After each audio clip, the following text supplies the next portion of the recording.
오늘 저는 갈라디아서 4장 4절에서 5절 말씀을 중심으로 하나님의 시간 찾기라는 제목으로 말씀 나눕니다. 같이 한번 제목을 읽어보실까요? 시작. 하나님의 시간 찾기.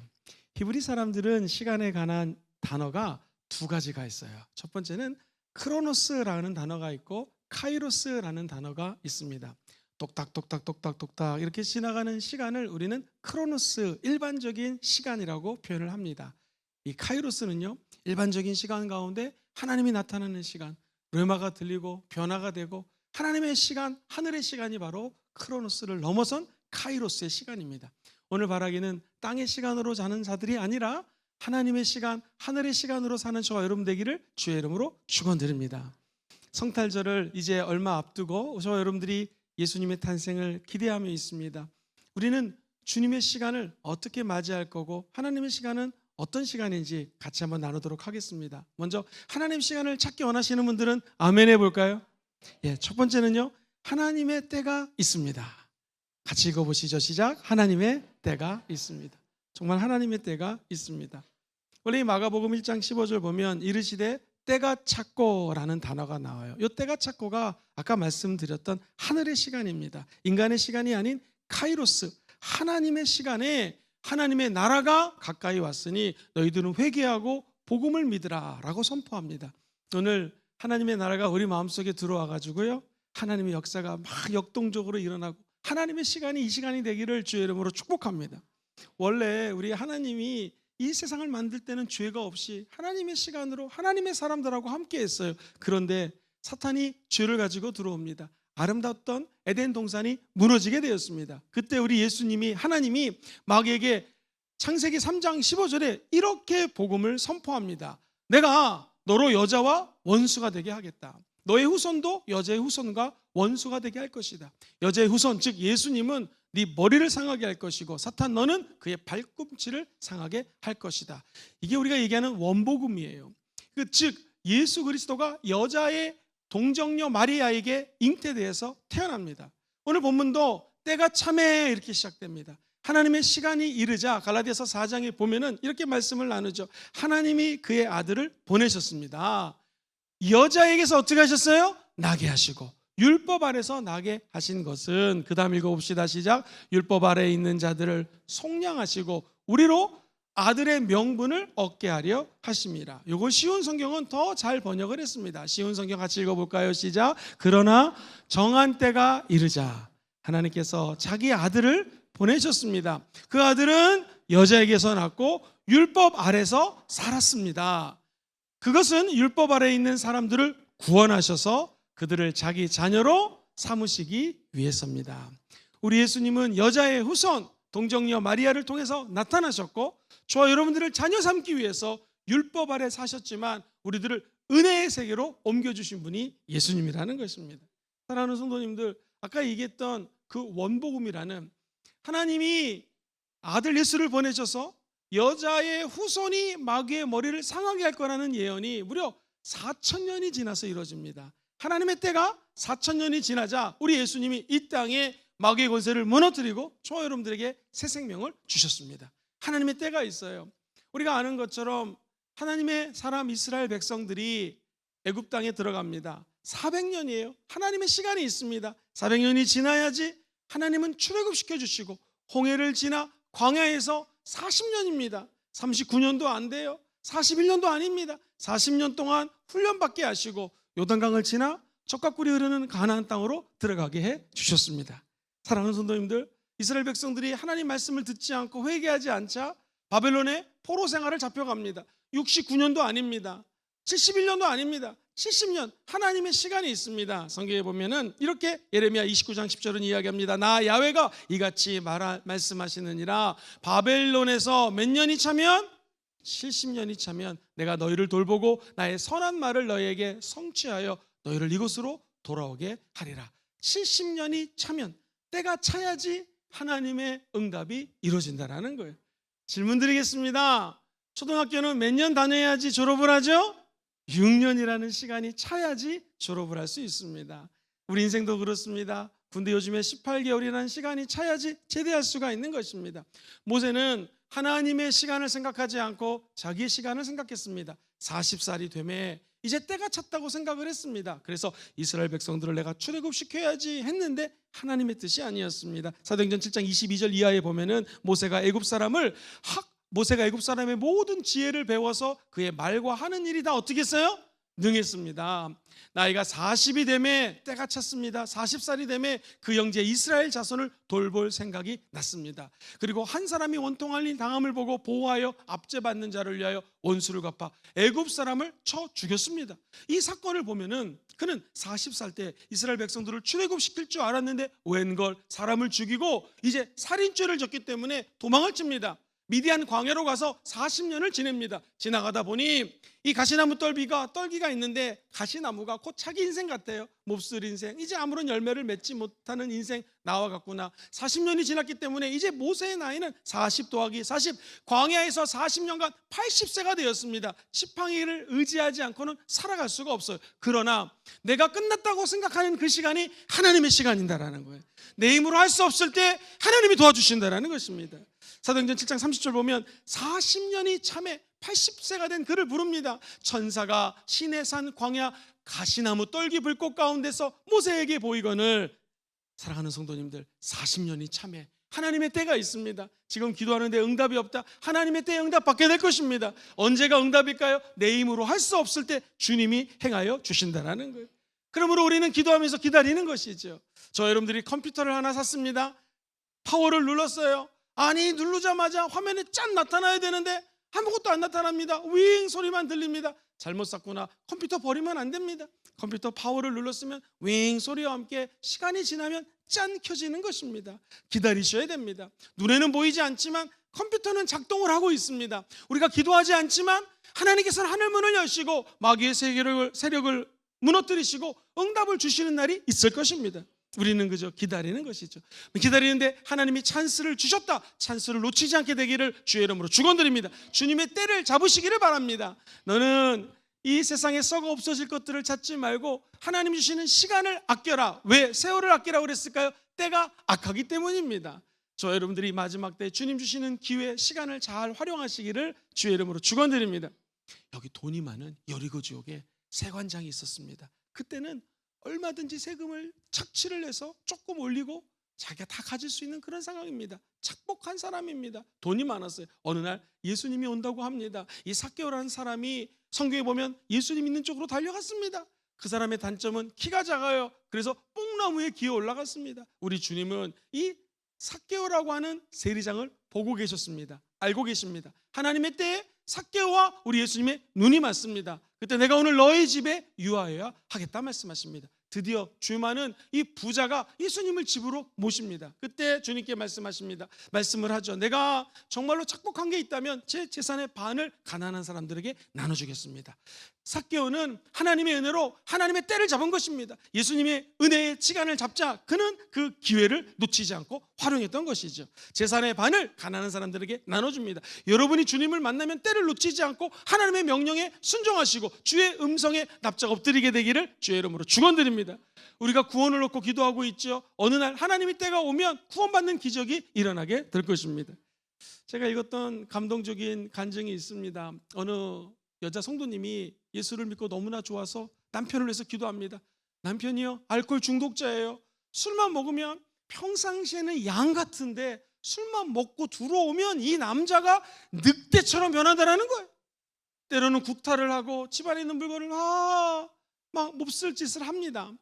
이 여인이 간절히 기도하지만 남자는 더 술을 많이 먹고 더 중독이 되기 시작합니다. 더 악해지는 거예요. 어느 날 이 여인이 간절히 기도하고 있는데 남편이 술 먹고 들어왔는데 완전 인사불성입니다. 그리고 술김에 석유 골로 같은 유리로 되어 있는 걸 잡고는 이 여인을 향해서 던졌는데요. 그게 깨져가지고 얼굴과 눈 안에 유리 파편이 들어갔습니다. 그리고 남편은 그냥 술 먹고 그냥 골아 떨어졌는데 119에 실려서 병원에 갔어요. 삶이냐 죽음이냐 이 어려운 상태에서 남편이 아침에 눈을 떠보니까 아내가 없어요. 어제 술 먹고 나쁜 짓을 한 게 생각이 납니다. 수소문했더니 병원에 가 있대요. 병원에 갔어요. 그랬더니 이 여인이 마지막 숨을 쉬는 순간에 경찰이 왔어요. 도대체 어저께 무슨 사건이 일어난 겁니까? 라고 했을 때 아내가 얘기합니다. 아무 일 없었어요. 그냥 불의의 사고입니다. 아무 문제 없었습니다. 제가 사고를 그냥 불의로 당한 겁니다. 라고 하면서 그냥 천국에 갑니다. 이 장면을 남편이 지켜보고 그 다음 주 주일부터 교회 다니기 시작합니다. 열심히 예수님을 믿고 정말 진정한 크리스찬으로 거듭나게 되어 있습니다. 사랑하는 성도님들, 저와 여러분들이 기도하면 하나님이 때를 주시고 하나님의 시간에 구원의 은총을 허락하여 주실 것입니다. 배를 보십시오. 배는 썰물 때는요 그냥 홀로 있는 것 같아요. 어느 날 하나님의 은혜 가운데 밀물처럼 밀물이 들어오게 될 것입니다. 그때 배는 붕 떠서 푸른 바다를 향하여 진군하고 항해를 하게 될 것입니다. 우리 인생도 이게 인생이 무엇인가, 썰물 같은 인생, 아무것도 움직일 수도 없고 좌우로 앞뒤로 우겨쌈을 당한 것 같은 상황 속에서도 밀물을 만나면 배는 올라오게 되어 있습니다. 출발하게 되어 있습니다. 오늘 성령의 생명의 물가가 저 여러분의 인생 되기를 주의 이름으로 축원드립니다. 밀물 때가 되면 배는 붕 올라서 출발하게 되어 있는 것입니다. 목사님, 질문이 있습니다. 내가 어떻게 그러면 하나님의 때를 분별할 수 있겠습니까? 사랑하는 성도님들, 성령의 음성에 민감하시기를 주의 이름으로 축원드립니다. 민감하셔야 돼요. 그때 하나님의 음성도 들을 수 있고 하나님의 때를 분별할 수가 있는 것입니다. 제가 재미있는 이야기 하나 해드리겠습니다.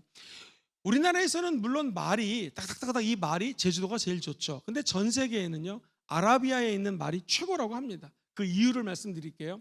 아주 오래전 옛날에 아라비아에 돈이 많은 사람이 돈을 엄청 투자해서 전 세계에서 제일 좋은 말 100匹를 삽니다. 그래서 말을 키우는데 한번 들어보세요. 이 말들이 배가 부르도록 먹을 걸 다 줍니다. 엄청 먹여요. 단 한 가지 물을 주지 않습니다. 근데 말 울타리 밖에는 시냇가가 있어요. 그런데 이 말들이 먹는 거는 주지만 물을 안 주니 거의 막 죽을 지경입니다. 그리고 시간이 지나자 이 거의 말들이 물 냄새를 맡고 막 이제 죽을 지경이 되었을 때 그때 주인이 울타리를 엽니다.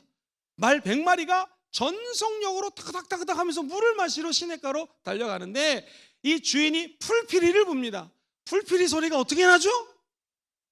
빌릴리 그렇게 나나요? 모르겠습니다. 풀피리 소리가 휙 나니까 말 96마리는 계속 달려가서 물을 마시는데 4마리는 스톱하더라는 거예요. 그래서 나머지는 다 다시 되팔고 4마리만 가지고 키웠다는 것입니다. 그래서 세계에서 제일 유명한 말의 조상이 되었다는 것이죠. 사랑하는 성도님들, 이야기하는 바가 무엇입니까? 우리가 인생을 살면서 하나님의 때는 하나님의 음성을 듣고 순종하는 자에게 열리게 되어 있습니다. 성령이 민감하게 반응하시고 기도할 때마다 주의 음성을 들으시고 말씀을 읽을 때마다 하나님의 음성을 듣게 되기를 주의 이름으로 축원드립니다. 12월 달은요 예수님이 오신 것을 기대하며 사는 달이에요. 대강절, 강림절이라고 부르는데 대림절이라고도 합니다. 예수님 오시기 크리스마스 성탄절 4주, 전 4주를 우리는 주님의 오심을 기다리는 거예요. 특별히 우리 예수님의 음성에 민감한 시간이 12월 달이 되셔야 됩니다. 12월 달에는 모임도 많고 세상 사람들과 접촉이 많습니다. 바라기는 저와 여러분들이 성령님의 음성에 민감하셔서 친구들이 술 한잔해 그때마다 예수 이름으로 떠나갈지어다.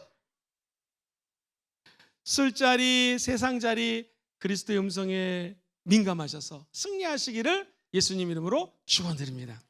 목사님, 그러면 우리가 예수 믿고 특별히 새가족 전도 축제 때 많은 분들이 오셨는데 이 구원이라고 하는 것은 무엇입니까? 구원에도 시간적인 개념이 있나요? 구원에도 때가 있습니다. 이게 무슨 말이냐면 성경에 보면은 너희들은 은혜 받을 만할 때요 구원의 날이라고 선포하는 구절이 나옵니다. 고린도서 6장 1절과 2절을 읽어드리면 우리가 하나님과 함께 일하는 자로서 너희를 권하노니 하나님의 은혜를 헛되이 받지 말아라고 하면서 2절에 유명한 말이 나오죠. 시작. 이르시되 내가 은혜 베풀 때에 너에게 듣고 구원의 날에 너를 도왔다 하셨으니 보라 지금은 은혜 받을 만할 때요 보라 지금은 구원의 날이로다. 할렐루야. 예수 믿으면 성령님이 우리 안에 계십니다. 그 성령 하나님께서 구원을 이루는 적용해가는 때가 있어요. 어떻게 우리 구원을 성령님께서는 적용해 나가실까요? 제가 오늘 드리는 말씀은 잘 기억하셨다가 이제 예수님을 처음 믿으신 분들은 꼭 이 말씀을 기억하셨으면 좋겠어요. 구원은 3가지인데요 시간적으로 구별을 하면 과거적 구원이 있습니다. 그리고 현재적인 구원이 있고 미래적인 구원이 있어요. 이 3개는 물론 동시에 일어납니다. 그래서 신학자들조차 의견이 분분합니다. 그런데 기독교 정통적인 구원의 교리는 다음과 같습니다. 과거적인 구원은 내가 애쓰고 힘써서 구원받은 것이 아닙니다. 하나님이 저와 여러분들을 지명하여 부르셨습니다. 이걸 어려운 말로 소명이라고 그래요. 소명. 하나님이 우리를 부르셨다라는 거예요. 소명은 두 가지가 있습니다. 하나님의 부르심은요, 내적인 부르심이 있고 외적인 부르심이 있어요. 먼저 외적인 부르심은 누군가가 나에게 복음을 증거했기 때문에 예수를 믿는 거예요. 그래서 전도가 중요합니다. 예수 믿으세요, 우리 교회 좀 나와주세요 라고 했기 때문에 여러분들이 교회에 나와서 예수님을 알고 하나님을 믿게 된 것입니다. 사랑하는 성도님들, 여기 오신 분들은 되게 다양하게 왔을 것입니다. 세가족 전도 축제 때문에 오신 분도 계시고요, 어떤 분들은 우리 원리더님이 한번 오라고 그래가지고 왔어요. 우리 동네 아줌마가 오라고 그랬습니다. 어떤 총각은 결혼하려고 왔습니다. 아내감을 찾으러 왔습니다. 어떻게 하든지 상관없습니다. 하나님이 부르셨기 때문에 이 자리에 왔다라는 거예요. 예수님이 12제자, 내가 제자 될게 아닙니다. 주님이 밤이 맞도록 밤새도록 기도하고 12명을 부르셨습니다. 사랑하는 성도님들, 아브라함, 내가 아브라함이 될게요, 본토 친척 아비집을 떠날게 아닙니다. 하나님이 아브라함을 불렀습니다. 그리고 복의 근원이 될 수 있도록 만들어줬다는 거예요. 쉰들러 리스트라고 하는 영화를 보신 분들 한번 손 들어보세요. 안 보신 분도 손 들어보세요. 손 안 든 사람 손 들어보세요. 거기 보면 1100명의 이스라엘 유대인들을 탈출시키기 위한 이름이 적혀져 있어요. 그게 쉰들러 리스트예요. 마치 소명이라고 하는 것은 예수 그리스도의 리스트입니다. 저와 여러분들을 구원하기 위해서 하나님이 엄마 뱃속에 태어나기 전부터 우리의 일생을 하나님의 생명책에 기록했다는 것입니다. 이게 구원입니다. 하나님이 부르지 않고는 아버지께로 올 자가 없다라는 것이죠. 사랑하는 성도님들, 그러면 우리는 한번 따라볼까요? 나는 그래서 다시 태어났습니다. 시작. 나는 그래서 다시 태어났다. 이것을 어려운 말로 중생이라고 그래요. 쉬운 말로 다시 태어났어요. 영어로는 더 쉬워요. born again. 다시 거듭났다라는 거예요. 우리 예수님이 니고데모에게 너는 물과 성령으로 거듭나지 않으면, 다시 태어나지 않으면 하나님 나라에 들어갈 수가 없다고 얘기를 합니다. 성령으로 거듭나고 우리 생명 대신 예수 그리스도의 생수를 접촉하는 자는 거듭나는 거예요. 다시 태어나는 거예요. 이 중생이라고 하는 것이 참 재밌는 것이요, 우리 인간은 지, 정, 의가 있어요. 지식이 있고 감정이 있고 의지가 있어요. 그런데 그 전까지는 내 지식과 내 감정과 내 의지가, 예를 들면은 이랴라고 했을 때 우리 방향이 이쪽으로 달렸거든요. 동쪽으로 달렸단 말이에요. 근데 거듭나면 나의 성향이 바뀌어요. 내 사고 체제가 바뀌어요. 삶이 바뀝니다. 그리고 마음이 변화가 돼요. 영적으로 변화가 돼요. 이제 내 지, 정, 의가 이쪽으로 가는 것이 아니라 성향이 바뀌어서 반대쪽으로 가는 거예요. 동쪽이 아니라 서쪽으로 가는 거예요. 옛날에 예수 믿기 전에는 세상으로 달려나갔는데 이제 예수를 믿고 났더니 내 인생이 성향이 바뀌어서 따닥따닥 하면서 하나님의 나라로 달려갑니다. 하나님의 의의 세계를 따라가게 되어 있고요, 교회당에 오게 되어 있고 예배당에 오게 되어 있어요. 기도하게 되어 있다는 거예요. 예배자의 삶을 살 수 있도록 변화되는 것이 바로 중생, 거듭나는 것입니다. 그럼 우리 인간은요, 다 같이 박수 한번 시작! 어쩜 이렇게 잘 치십니까?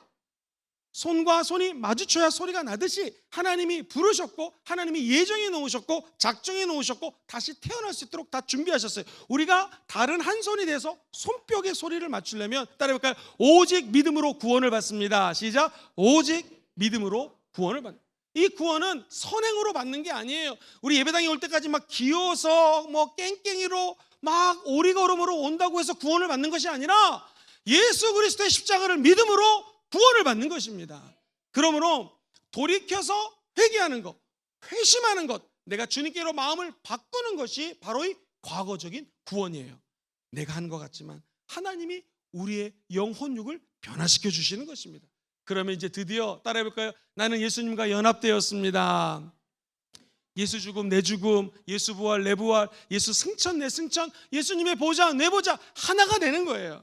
연합이라고 얘기를 합니다. 한 걸음 더 나아가서 나는 의롭다함을 얻었습니다. 시작. 나는 의롭다함을 얻었습니다. 이것을 어려운 말로 칭의라고 그래요. 의롭게 칭함을 받았다라는 거예요. 영어로는 justification이라는 단어를 쓰는데 법적인 용어입니다. 우리가 법정에 가서 이 사람은 죄가 있다 없다 꽝꽝꽝 선언하면 끝이잖아요. 아무리 많은 죄를 져도 예수 안에 들어가면 예수의 피로 어떤 죄도 용서해 주신다는 것입니다. 못 살 받을 죄가 없어요. 주님이 저와 여러분들을 의롭게 하셨고 이제 의인이라 칭함을 받을 수가 있는 거예요. 드디어 나는 하나님의 양자가 되었습니다. 시작. 나는 하나님의 양자가 되었어요. 하나님의 자녀로 입양되었다라는 거예요. 지금까지 말씀드린 모든 것들을 우리는 과거적인 구원이라는 거예요. 하나님이 저와 여러분들을 부르셨습니다. 우리의 마음을 돌이켜서 다시 태어나게 해주셨습니다.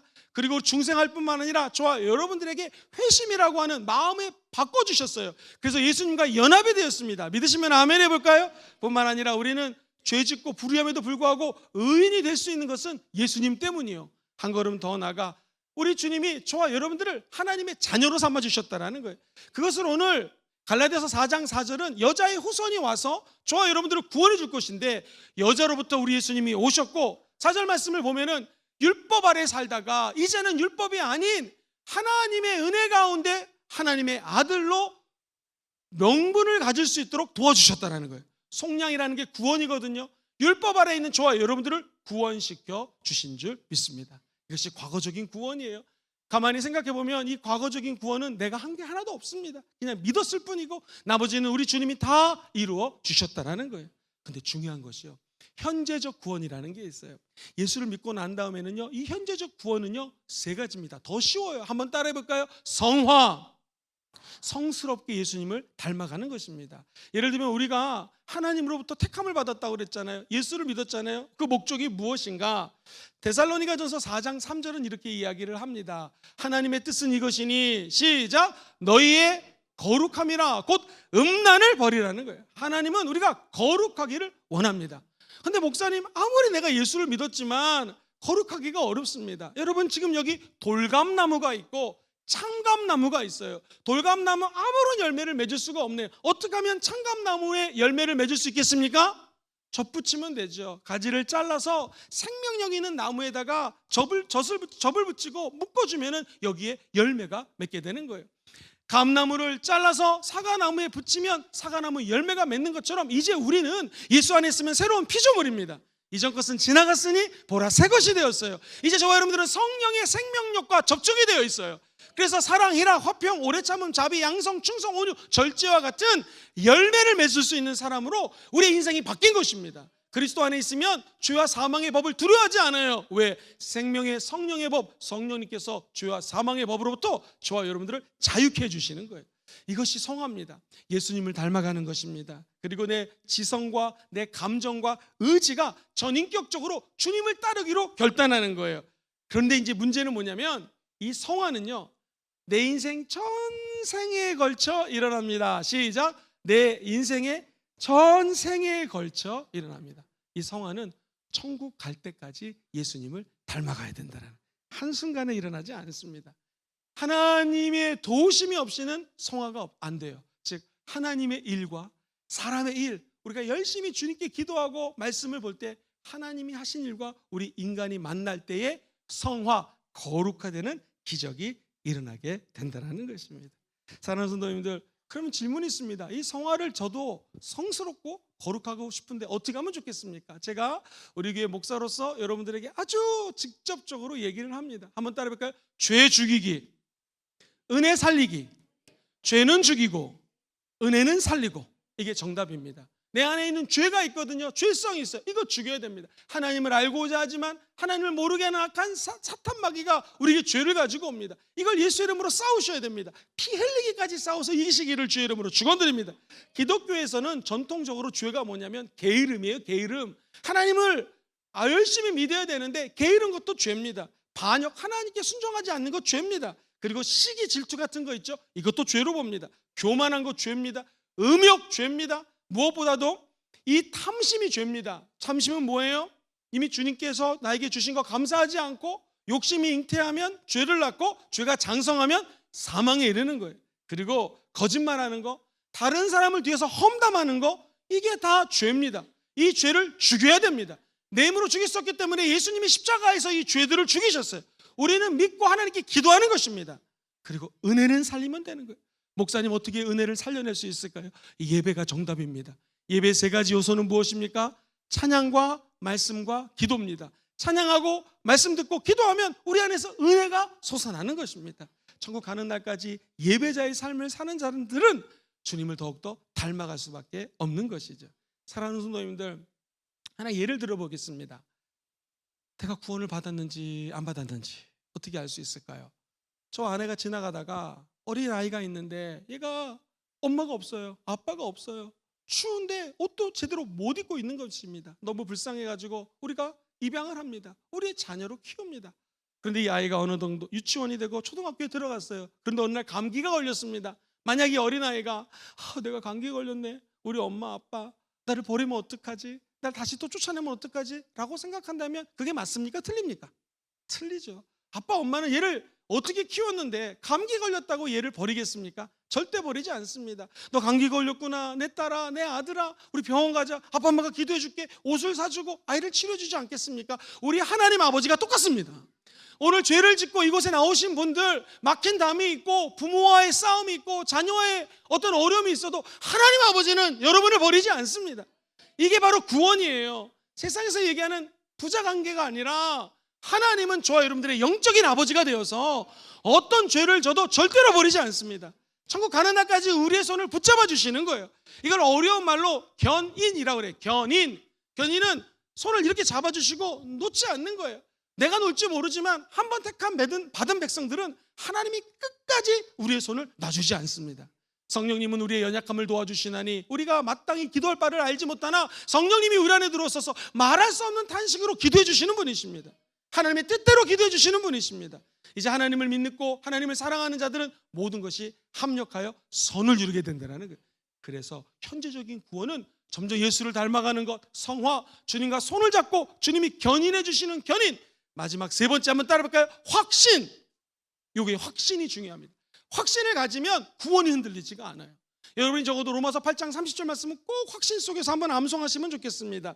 다 같이 한번 큰 소리를 읽어볼까요? 시작. 또 미리 정하신 그들을 또한 부르시고 부르신 그들을 또한 의롭다 하시고 의롭다 하신 그들을 또한 영화롭게 하셨다는, 하나님이 부르신 소명의 여러분들을 의롭다 하시고 동과 서가 먼 것처럼 죄를 멀리하게 하셨고 어떤 죄가 있어도 진홍같이 붉어도 하얀 눈보다도 더 희게 만들어주신다는 거예요. 이게 기독교의 복음입니다. 한 걸음 더 나아가 저와 여러분들이 이 확신만 갖고 있으면 마지막 미래적 구원이 있습니다. 한번 저를 따라해볼까요? 미래적 구원, 영화입니다. 영화, 글로리피케이션이에요. 정말 영화로운 곳으로 들어가게 우리 주님이 예배에 놓으셨다는 것입니다. 부르신 자들을 의롭다 하시고 의롭다 하신 자들을 영화롭게 하셨느니라. 목사님, 하나님의 때가 언제입니까? 여러분, 하나님의 때는 지금 이 순간 이 자리에 있습니다. 우리가 예수를 닮아가려고 노력을 하고요, 마음속에 확신을 갖고 주님이 나를 견인하고 끝까지 도와줄 거 믿으면 아멘 해볼까요? 그럼 우리는 하나님의 때를 만난 것입니다. 우리가 이곳에서 예배드리고 하나님이 확신 속에 들어가면 하늘 문이 열리고 미래적인 구원, 영적인 영화로운 세계로 빠져들게 될 것입니다. 목사님, 그렇다면 오늘 성찬식을 하는데 성찬식은 어떤 의미가 있나요? 여러분, 이 성찬식은 확신하고 연관이 있어요.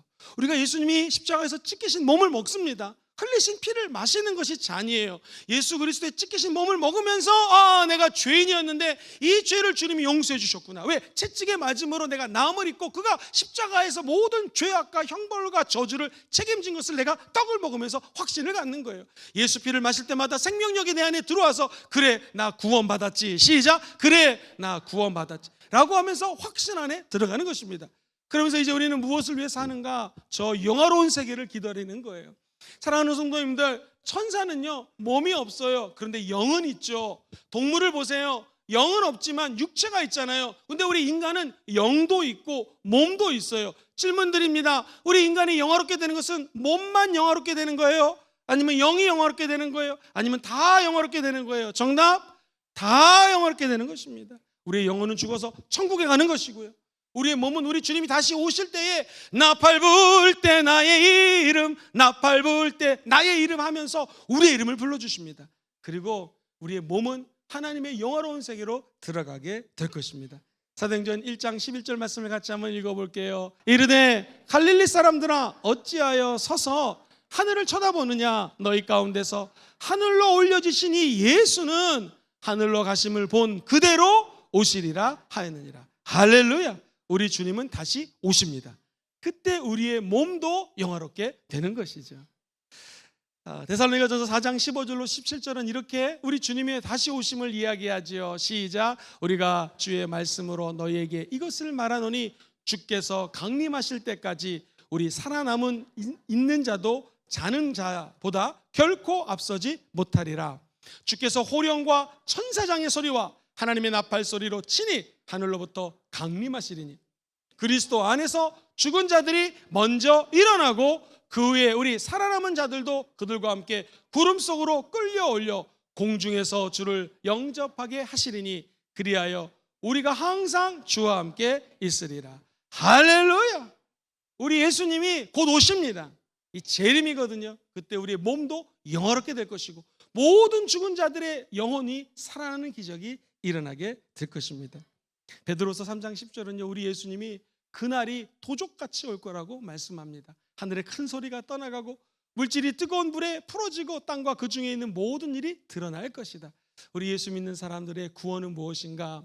미래에 주 예수여 어서 오시옵소서 마라나타라고 외쳤던 초대교회 성도들처럼 주님의 다시 오심을 기다리는 것이 구원받은 자의 삶입니다. 한 걸음 더 나아가 우리 주님 언제 오실지 모르지만 신랑 되신 예수를 만날 때 우리는 성령의 기름 부으심으로 천국의 혼인잔치에 꼴이 나게 될 것입니다. 그 은총이 구원받은 여러분의 일생에 함께 하시기를 주의 이름으로 축원드립니다. 말씀 정리하겠습니다. 하나님의 시간 찾기, 하나님의 시간은 크로노스가 있고 카이로스가 있다고 말씀드렸습니다. 인간의 시간과 하나님의 시간이 만나는 곳에 기적이 일어납니다. 하나님의 때가 반드시 있습니다. 힘들고 어려워도 밀물이 다가오면 배가 뜨는 것처럼 하나님의 때를 위해 기도하시기를 주의 이름으로 축원드립니다. 나아가 우리가 어떻게 하나님의 때를 분별할 수 있을까요? 사랑하는 성도님들, 성령의 음성에 민감하시기를 주의 이름으로 축원드립니다.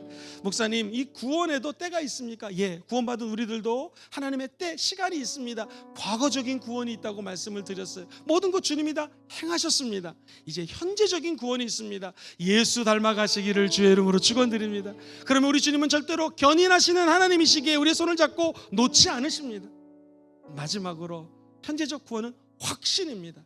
우리 순복음종에 나오셔서 확신 가지고 천국까지 다 들어가시게 되기를 주의 이름으로 축원드립니다. 그러면 이제 미래적 구원, 영화로운 하나님이 저와 여러분들을 기다리고 계실 것입니다. 그날까지 믿음의 경주를 끝까지 달려가시고 믿는 사람들과 함께 하나님 나라 확장하시기를 다시 한번 예수님의 이름으로 축원드립니다.